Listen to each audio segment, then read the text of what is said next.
ያቺ ልጅ እዛ ጉርጓድ ውስጥ እንዲሞቃት ማለት ምን ሰርተን ነው የሚለው እውነት ለመናገርና የቤተሰብ ግፍ ይባል የለ በልጅ ያገኝ ይባላል እኮ። አሁንም እንኳን ወጣቱ ወደ እግዚአብሔር ሲመለስ ትልልቅ ሰው አልተመለሰም። እሺ ማይል በምትወጂ አይደለም። ለምሳሌ ሞት እንኳን እኮ በጣም የምንወደው ሰው ነው የሚቀድምብን አይደለም። ለምንድን ነው? ቅጣት ነው። እኔ እኮ እንደዚህ ታሪክ የራሷን ታሪክ አስመስላ ነው ለነሱ እንደምክር የምትሰጥ። መጥፎም ስጡ ጥሩም ስጡ ለሷ ምንም እግዚአብሔር ሆይ ብለሽ ስራሽ የሰይጣን ከሆነ ብትጸልይም እሱም ማተር አያረግም። በጣም ደስ ይላል። አሁን ሁለት ነገር ስለ ህይወትሽና ስለ እግዚአብሔር መልካምነት ነው የተናገርሽና ይሄ እስካሁን ድረስ እንታያለኩ እንዳልሽ ስለ እግዚአብሔር ማመስገን የመጀመሪያው ነው። ምክንያቱም አሁን ከዚህ ወጥተሽ ቤትሽ እስከምትደርሽ ምን እንደሚያጋጥም አይታወቅም። ስለዚህ ነውና እግዚአብሔር ሁሉ ጊዜ ከኛ ጋር እንደ ጥላችን ኋላችን ይሄዳል። እግዚአብሔር መልካም ነው። ደግሞ ትልቅ ምርጫሽን ያደረግሽው እግዚአብሔር ነው። ይሄ ትልቅ ምርጫ ነው። ትልቅ ሁሉ ያልፋል እንዳልሽው ቅድም ሰው ይክዳል። አባት እናት እንግዲህ አይተሻል። የአባትና እናት የወንድሞች ግን የማይክድ እግዚአብሔር ብቻ ነው። በውሻ የሚያበላ ኤልያስ ነው መሰለኝ ካተሳሰብ በቁራ ያበላው ነበር። ስጋ አምጥቶ ስጋ ነው ያመጣለት ይበላ ነበር። በቁራ ይመከት ነበርና እግዚአብሔር ካመነው ሁሉ ጊዜ ከኛ ጋር ነው። አሁንም ቀሪ ዘመንሽ ትልቅ ነገር ላይ ነው የምትደርሽ። ለምን? ለክብሩ ብሎ እሱን ስላመንሽው ትልቅ ነገር ነው የሚያደርግልሽ። ለኛ ብሎ የሞተ እሱ ነው። አበቃ ለኛ ብሎ የተገረፈ ምን ይላል? አይ ቲንክ ያዕቆብ ላይ ነው መሰለኝ ምን ይላል? ተፈትነሽ እንደ ወርቅ ታበሪያለሽ። ፈተናውን በቃ እንደ ምርጫ እናደርግም። በፈተና ካለፍሽ በኋላ ትልቅ ነገር ይገኛል። ወርቅ አሁን ነዶ የበለጠ ዘቤስት ወርቅ አይደለ? ስለዚህ የሰው ልጅ ደግሞ በፈተና ላይ ትልቅ ነገር ነው የሚያጋጥመው። ብዙ ነገር የምትማሪ ነገር አለ ነው። ዮሴፍ ነው ምንም ባልበደለ እስር ቤት ነበረ። እግዚአብሔር ደግሞ ሁሉ ጊዜ ሲናገር ያሁኑ ይነግርሻል፣ የወደፊቱ ግን አይነግርሽም ምን እንደሚያጋጥምሽ። ስለዚህ በጣም ነው ደስ የሚል ምርጫሽን ከሁሉ ልብ ውስጥ የቀረ ምርጫሽን እግዚአብሔር ማድረግሽ የሚያዋጣሽ እሱ ነው፣ የማይተውሽ እሱ ነው። አንድ ነገር ብቻ ልመስክርልሽ ነው። የአክስቴ ልጅ ነበረችና በልጅነቷ በ2 ዓመቷ እናቷ ሞተች። እናቷ ስትሞት 5 ናቸው ወደ ኦሮሞ ሀገር ላኳት። ምክንያቱም የአባቷ እህት ከብት ነበራት። 2 ዓመት ስትወልድ ነው ሞተችና ወተት እዛ ትጠጣ ተብላ 2 ዓመት ነው ሄደች። እዛ ያደገች በኋላ ካደገች በኋላ ነው የምትነግረው። ትረሳለች ከብት ስትጠብቅ። ኤግዛክትሊ እሱ ነው ያንቺን ስሰማ ያመጣብኝ። አልተናግሬ አላውቅም፣ ህዝብ ይወቅ። ከዛ እዛ ትረሳለች። ከብቶቹ ከሄደ በኋላ እሷ ያንቀጠቅጣታል ሩቧት። ከዛ ከብቶቹ የት አባቷ ሄዳ ነው ብሎ ሲሄዱ እሷ እዛ ወድቃለች። ተሸክሟት ያመጣል። ብርድ ጥስጥስ ብሏል እሷ ላይ እና የት ነው ብትሆን ብርድ እንዳይበርዳት ጉርጓድ ውስጥ ይበቃ እባብ ስንት ጊዜ ፈትለክ ወጣ ነው የምትለስት ነገር ፈትለክ እግዚአብሔር ያ እባብን ያዘ። ከዛ በቃ ስቃይዋ እየተደበደበች ምግብ አይሰጣትም። እናቷ ከሞተች እናቷ ደግሞ በጣም ልጆቿን ትወደ። እኔ ጥያቄ የሆነብኝ ለምንድን ነው እግዚአብሔር እናት የገደለ? ገና ስትመጣ ልጆች ከትምህርት ቤት ሲመጡ የሆነ ነገር ይመጣል ብላ ፍጥፍጥ አድርጋ በራፍ እያጎረሰች አስገባቸው እና እችም ናት ሞተች። ስትወልድ ከሞተች በኋላ ልጆች እንትናቸው ወጡ። አንዱ ወንድሟ ደግሞ እሱ አባታቸው አገባ። ሲደበድባት ወንድሟ በቃ የሆነ እሷ በጣም ልጆቿ ደበደቡብኝ እያለች ለሱ አባት ደግሞ ልጆቹን ይደበድባል። ምግብ የሚበሉ ልጆች ምንድነው የእናት ልጅ በዛው የእንጀራ እናት ለመናገር ፈልጌ ነው።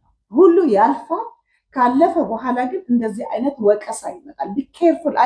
አንድ ቀን ልሰራ ፈልጋለሁ በእናት እንጀራ እናት ላይ ማለት ነው። ስጋ ተፈክፈክ ይላል አይደለም ለመክተፍ እሱ መረቅ ነው ለልጆች ለነዛ ልጆች የሚሰጣቸው መረቅ መርመረቁ ስጋ አይሰጣቸውም።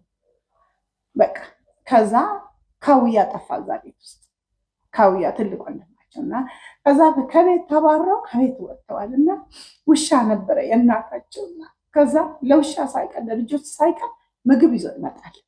ከደጅ ዳቦ ሰጥቷቸው ይሄዳል እና ራበን ሲሉ ሄደና ደግሞ ሽጦ ምግብ ይዞ መጣ። ምግብ ይዞ ሲመጣ ወደቀ፣ ድምፅ ቀረ። ከዛ ተሸክሞ አመጡትና ልጁን በራፋቸው ላይ እዛ ወስደው እነሱ ደግሞ አንድ ክፍል ውስጥ አስቀምጡት። እዛ ምንድነው ሰርቪስ ላይ ከዛ ጎረቤት ወይ ይሄ ልጅ እኮ በሽተኛ ብርሃን ያስፈልገው ሻማ ከዛ ይሄ ልጅ ሞተ። በቃ አልዳንም፣ ሞተ። ደግሞ አለቀ። ማን ያየዋል? ልክ እንዳንቺ ማለት ነው። እግዚአብሔር ለታሪክ ነው አንቺ ያስቀመጥሽ እና ስለዚህ ምንድነው የእንጀራ እናት ብቻ ሳይሆን ከቤትም እንደዚህ አሉ እና ይሄ ግን አይዱን ነው። አንዳንድ ጊዜ እግዚአብሔር ሊያስተምረን ብሎ ነው ወላጆቻችን የሚጨክኑ አይዱን ነው ወይስ እድል ሆኖብን ላውቀው አልችልም። ይሄ እግዚአብሔር ነው የሚያውቀው። ቢሆንም ግን እግዚአብሔር አንድ ቀን ሁሉም ነገር ያልፋል። እነዛ ልጆች የተሰቃዩ ያቺ ልጅ እዛ ጉድጓድ ውስጥ እንዲሞቃት እባብ ፈትለኩ ብሎ የሚመጣ ዛሬ የት ደርሳለች? በሁሉም ስትነግረኝ እሷ ሩህሩህ ናት። በቃ ሁሉ ታግዛለች እና እንዴት አጨከንሽም ነው ብላት። ይሄ ሁሉ በክፋት አድገሽ እንደ ክፉ አልሆንሽም እንጂ እንዴት ትሆነች? ህመሙን ስለምታውቀው የታመመውን ሰው ህመም ታውቃለች። ለዛ ነው አሁን ይሄ ክፋት ውስጥ እንዴት ነው በጣም በጭካኔ ውስጥ ያደጉ ሰዎች ክፉ መሆን አይችሉም። ለምንድን ነው ክፉ የማይሆኑት? ህመሙን ያውቃሉ። ህመሙን ህመሙን ስለማውቀው የሆነ ሰው ሲመጣ ወደኔ አሁን ይመጣሉ ብዙ ሰዎች አግዛቸው ልጅ በገንዘብም ባላግዛቸው እንዴት አድርጎ ካሉበት ነገር ምክር ከዛ ደግሞ በራሴ እንኳን የሆነ ነገር መስጠት ባልችለው መስጠት ወደሚችሉ ሰዎች አመራለሁ። ይሄ እንዲሄዱ አደርጋለሁ አሉ። አሁን ሚዲያ ላይ እንደዚህ የወጡ ምናምን አሉ። ስለዚህ ይሄን መጨከን አትችልም። የሚጨክኑት እኮ እንደሆነ ይሄ ጥሩ ህይወት ላይ አድጎ አሁን መጨረሻ ላይ ምንድነው የሚባለው ቻሌንጅ ውስጥ የገቡ ሰዎች ናቸው መጥፎ የሚሆኑት። መጀመሪያ ያላደጉበት አሁን ካደጉ በኋላ የመጡበት ናቸው ክፉ የሚሆኑት። ከመጀመሪያ ያደጉበትማ ቁስሉን ያውቃሉ። ይሄ ሁሉ ደግሞ የመጣብን የቤተሰብ ግፍ ነው። ሁሉ በሰራተኛ ላይ አጋጥሞሽ ከሆነ አላውቅም። ወይ በጣም ሰራተኛ ለብቻ እህል ይፈጭላታል።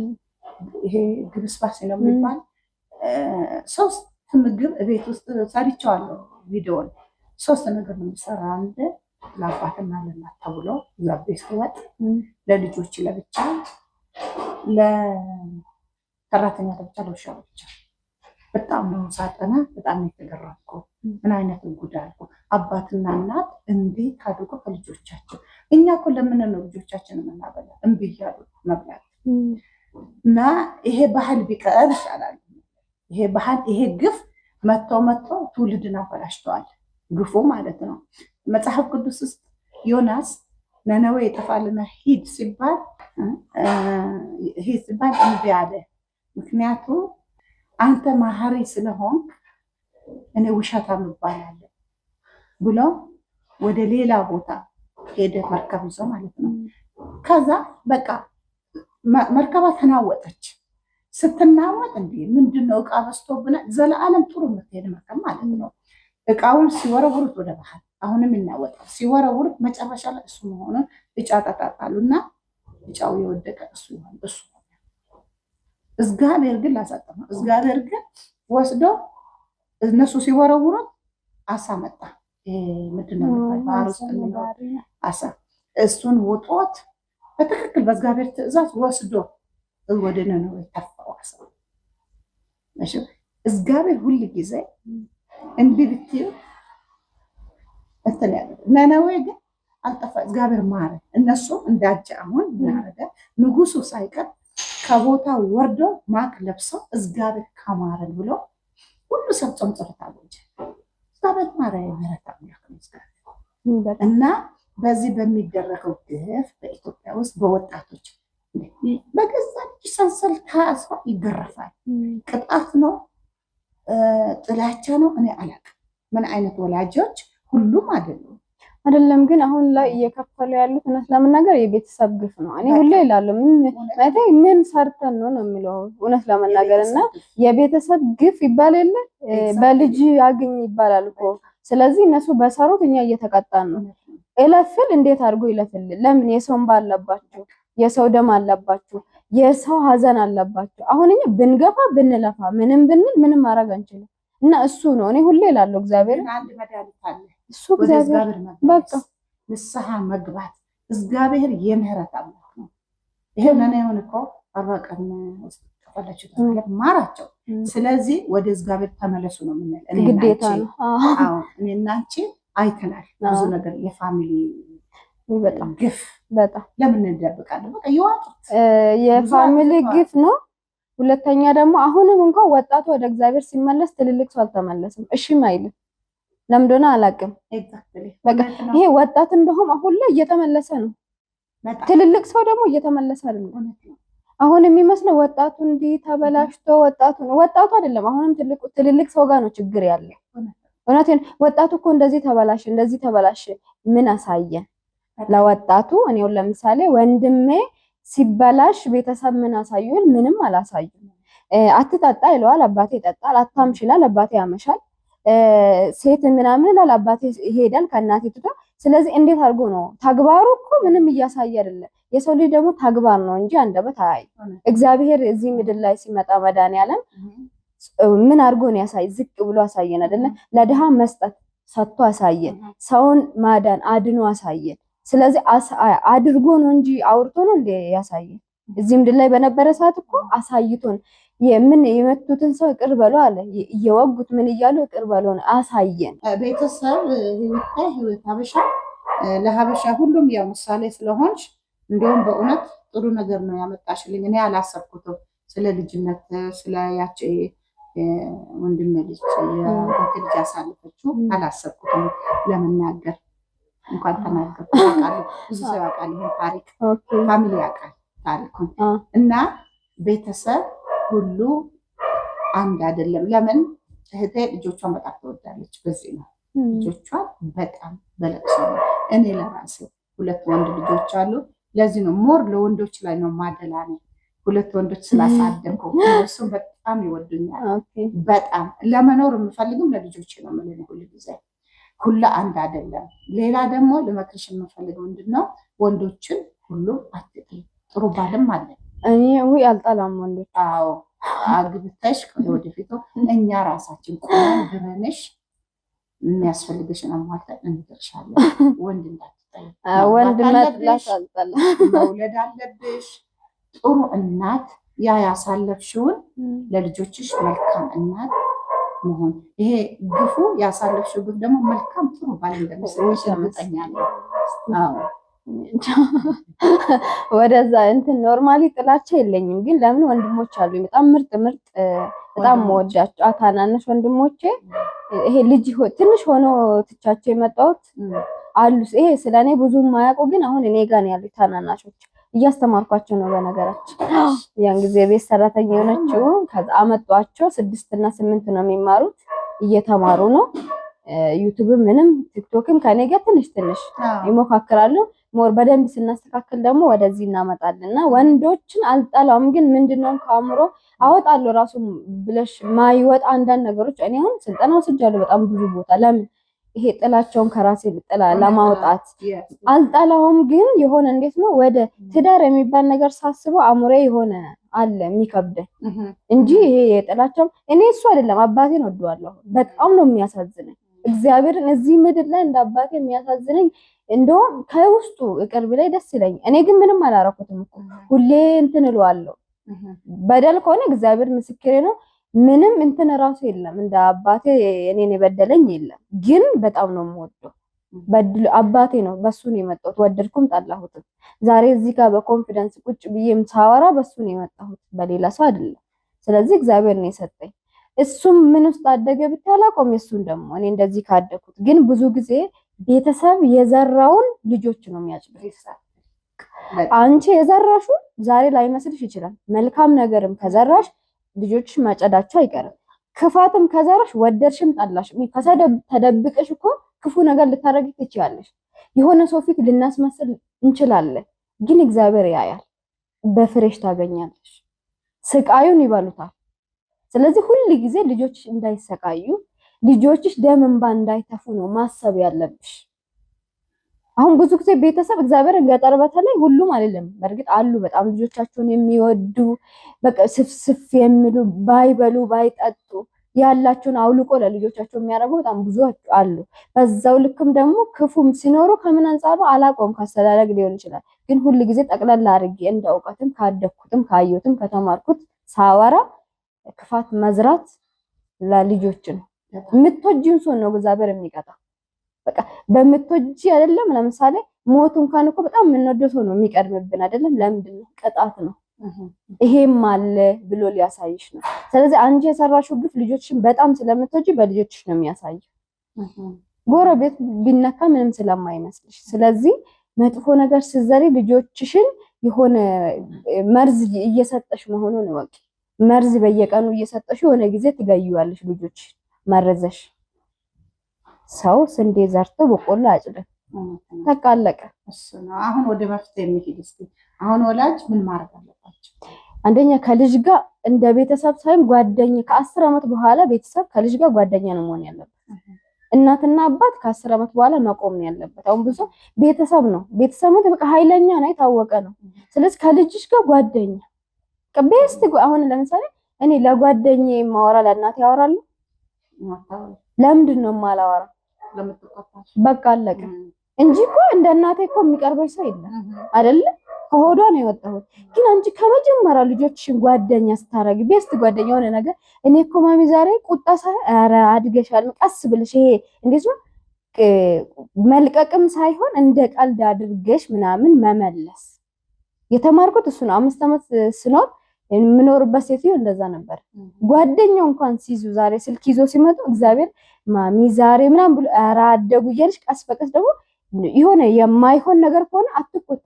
እኔ እኮ እንደዚህ ታሪክ የራሷን ታሪክ አስመስላ ነው ለነሱ እንደ ምክር የምትሰጥ እና እሱ በጣም ምርጥ ነው። አሁን ልጆቹ ያገባችሁ እንኳን እስከዛሬ ደውላ ነው ማሚ እንዲሆኝ ለምን ጓደኛ ስላረገቻት ልጆቿን የት እንደደረሱ ኮንፊደንሳቸው ልነግርሽ አልችልም። ኤነርጂያቸው ልነግርሽ አልችልም። ቢሞቱ አይዋሹ፣ ቢሞቱ ሁሉ ጊዜ መጥፎ ነገር አይሰሩም። ለምን አሳይታለች። ስለዚህ አሁን እኛ ተቆጥተ ስለሆነ አሁን እኔ ከሆነ ሰው ጋር ብታዋወቅ ይከብደኛል። ለምን መደበቅ ለምጄዋለሁ። ዛሬ ግልጽ ሁኚ ብትኝ አይመጣልኝ። ብነግርሽም እንኳን አጣምሜ ነው የምነግርሽ። ለምን ያደኩበት ነው። የማይገለኝ ነገር ይገለኛል። እኔ አሁን ለምን ባለመናገሬ መሞት እችላለሁ። ስትደብቂ ሰው ደግሞ ካልተናገርሽው አያቅሽም። ግልጽ ሆነሽ ስታድጊ ግልጽ ትሆኛለሽ። ለሁሉም ነገር ደግሞ ስኬታማም የሚሆኑ ሰዎች እናትና ወይ ቤተሰብና ልጆች ጓደኛ የሆኑ ሰዎች ናቸው። በቃ በኮንፊደንስ እና እሱ ነው የሚጠቅመው እኔ ብዬ አስባለሁ። ለልጅሽ ጓደኛ መሆን በጣም በትክክል እና እንግዲህ ወገኖቼ አይታችኋል። እንግዲህ በየቤቱ ያላችሁ ፋሚሊ ይሄን ነው እንግዲህ ወጣት ዲስከስ ያደረግነው።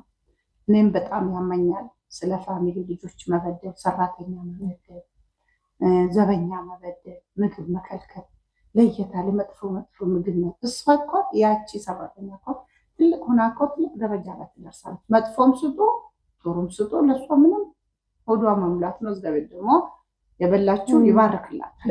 አዎ ከእናንተ በላይ አምራ ነው የምትኖረው። ምክንያቱም የእናንተ ግፍ የምታደርጉ ለእሷ መልካም ነገር ነው የሚሆነው። ሁላችሁም አይደላችሁም አላችሁ። እንደዚህ ስቲል ናው ሰው ነግሮኛል። ስቲል ናው ሰራተኛ እንደምትደረደር አለ እዚህ ምንም ጥያቄ እኮ የለም። ለበሰል ደሞዝ እንደማትሰጣት የሞተውን ምግብ እኮ ኖርማል እኮ ነው። ሄደሽ እኮ የምትጥይ አንድ ቦታ ነው፣ ጉድጓድ ውስጥ ነው የምትጥይ። ስጋም ቢ ሽሮም ቢ ምንም ቢ ግን ይሄ የሆነን ሰው ልቡን አሳዝነሽ ምናምን ከሚሆን አነሰ ቤቱን በድሎ ውጭ ሲያስቀብጥ እኔ በጣም ነው የሚያስጠላኝ። እውነቴን ነው የምልሽ። የሆነ በጣም ደግሞ ውጭ ለሚያወራ ተናጋሪ የሆነ ሰው ቤቱን የሚበድል ሰው ነው። ለምን ያን በደሉን በማውራት የሚሸፍን ይመስላል። በጣም ትክክለኛ ሰው ይኖረዋል። የሚበድል ሰው ይሄን ነገር ታለሽ ኮመንት ላይ የሚጽፉት የሚበድሉ ሰዎች ናቸው።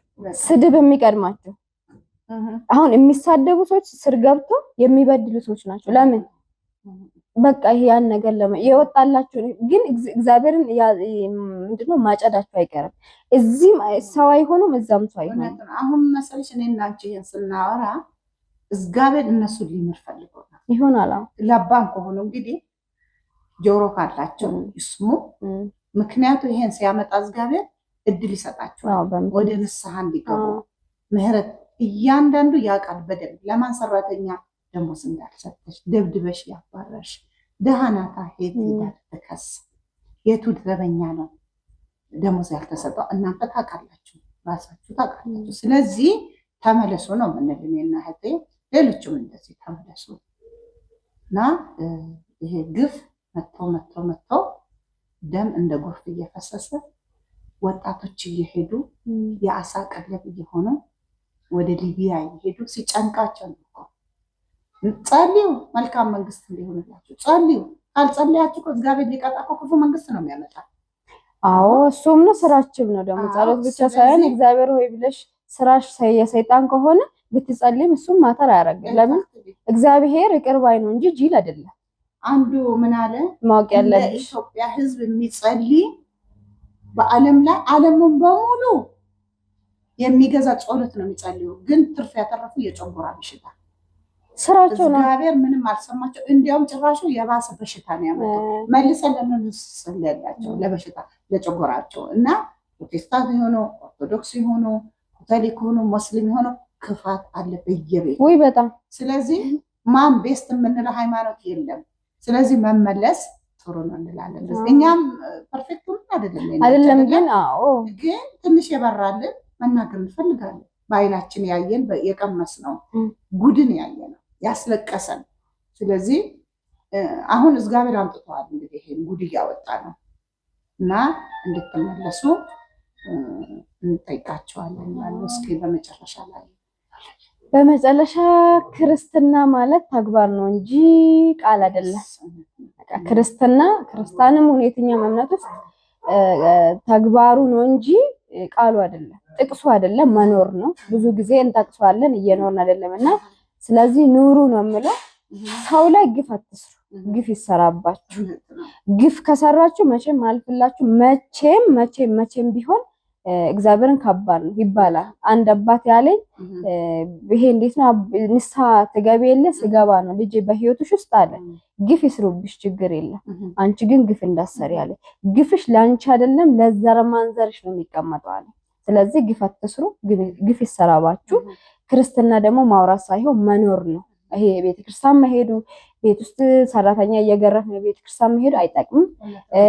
ልጅ እየበደሉ ዘመድ እየበደሉ ቸርች ሄዶ መጸለይም ትርጉም የለውም። ስለዚህ ቃሉን እንኑር ነው የምለው። እግዚአብሔር ደግሞ እንመን። ወደ ጥንቁልና እንሄድ። ይሄ ምሬጌታ እየተባለ በየቴሌግራም የሚለቀቅ እሱን አንጠቅም።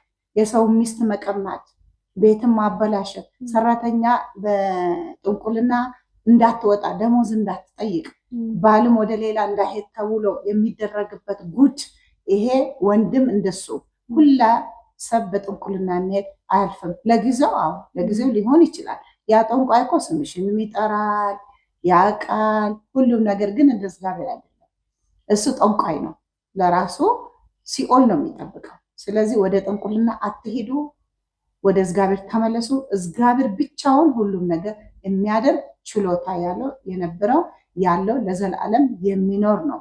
ስለዚህ ወደ እግዚአብሔር ብቻ ተመለሱ። ጥንቁልና ይቅር፣ ግፍ ይቅር። ይሄ ነው የምናገር። ጨረሽ? መጨረሻ በቃ መጨረሻ የምለው እሱን ነው። ከዚህ በላይ የለም። ቃሉን እንኖር ከማውራት እላለሁ። ሁሉ ጊዜ ወደ እግዚአብሔር እግራችሁን እጃችሁን ጣሉ። ሁሉን ልባችሁንም እግዚአብሔር ላይ ውደቁ። እግዚአብሔር ላይ ታኙ። ከእግዚአብሔር በታች ሌላ ነገር ሀሸር ነው፣ አይጠቅም። ትልቁ ነገር እሱ ነው። እናመሰግናለን። እግዚአብሔር ያክብርሽ። መተሽ ይሄ ድንቅ የሆነ ለሁሉም የሚጠቅም እውነትስ ህይወት ሀበሻ አንደኛ ህይወት ነሽ። ህይወት ነው ደግሞ ሀበሻ ለሁሉም ሀበሻ እና ይሄ ምክር ስለሰጠሽን በጣም እጅግ አድርጌ አመሰግናለሁ። ወደኛ ስለመጣሽ ህይወት እሺ ወገኖቻችን እንግዲህ ዛሬ ህይወትን በጣም በሚገርም ለኛ ለሁላችንም ለኔም ለካሜራማን ረዳትም በጣም በጣም ጥሩ ምክር ነው የተሰጠን። እኛ ደግሞ እንጠቀምበት እላለሁ። በጣም አመሰግናለሁ። ሰብስክራይብ አድርጉልን። ገና አዲስ ነው። የፍቅር እጆች ላይክ አድርጉ፣ ኮመንት ደግሞ ጻፉልን፣ ምከሩ፣ አብረን እንስራ። ህይወዬ የኛ አባል ልትሆን ነው። ምክንያቱም ጀግና ናት። እንደዚህ አይነት ደግሞ እንፈልጋለን። ንውስጥ ወደኛ ቴንኪው